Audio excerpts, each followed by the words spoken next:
You see, you thought they walked away from you, but what really happened was God removed them.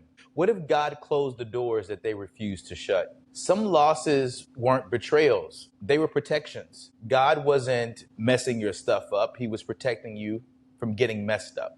You see, you prayed for clarity, for peace, for alignment, but you didn't expect God to answer by subtracting people. You see, in order for you to get to where you're going, the right people are having going to get on the bus and the wrong people are going to have to get off the bus. So when they've ghosted you, when they've ignored you, when they've disrespected you, you took it personally. It's normal. But here's what we need to know. But with elevation, it comes with isolation. You see, the eagles, the chicken and the eagle don't fly together. And the chicken's always asking the eagle, why are you flying so high? And the truth is, God didn't let them stay because you would have stayed small with them in your life. You see, not everyone can go with you.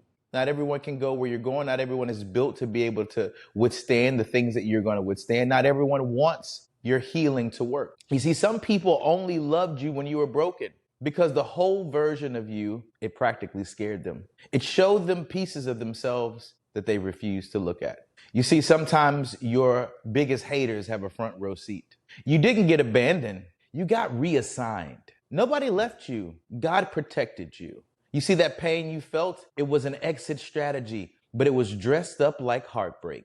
You see, God knows that if He never would have broke it off, you never would have left and you never would have got your breakthrough. Listen, stop reaching back for what God chose to remove. Say that again. Stop reaching back for what God chooses to remove. You see, in order for you to cross over to the river of change, everybody can't go with you.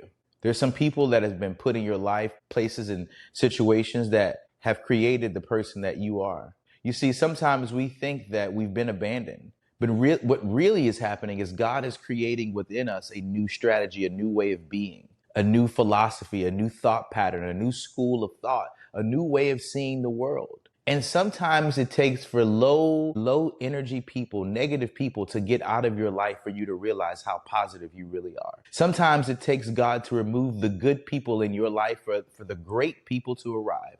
I'll say that again. Sometimes we have good people in our lives and God removes them. We're wondering, God, why would you take them from me? He says, if I would have let you stay with good, you never would have been great.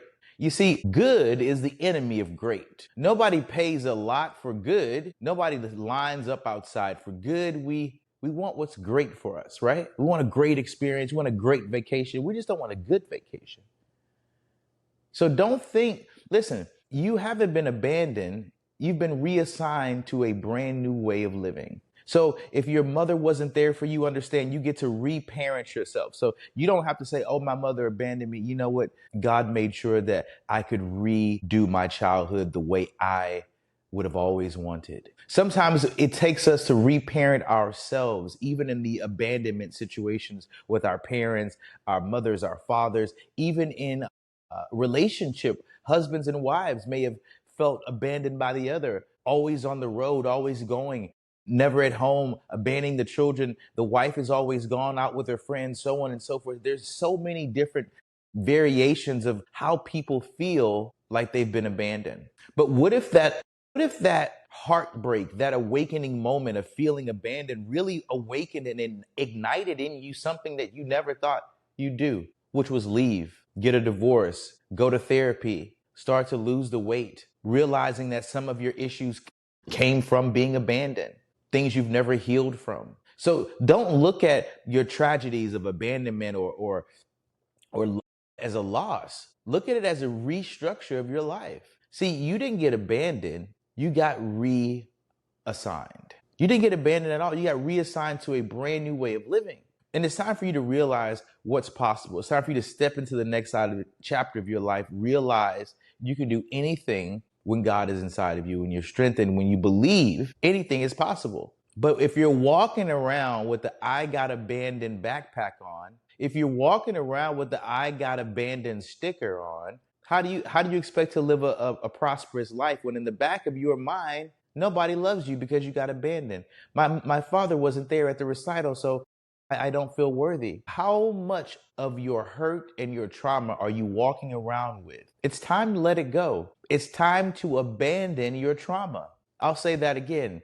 It's time to abandon your trauma. You've held on to it long enough. We've all heard the story. Your friends are tired of hearing it. You're tired of telling the story of how you got abandoned, that traumatic moment. It's time to leave it in the past. No longer will you walk around with your abandonment story into your future. See, now you're going to tell a story of victory. You're going to tell a story of how you got over the abandonment. Now you get to tell a story of how much therapy has helped you. Now you get to talk about how you didn't know how your abandonment issues or your trauma was standing in the way of you having healthy relationships. See, now you get to tell a bigger and a greater story, because you're going to disattach yourself, disassociate yourself from the story that you keep telling yourself about abandonment. And the moment you do that is the moment you can cross over to that next stage. So get ready, make sure you go and you subscribe to the next one. I'll see you guys soon.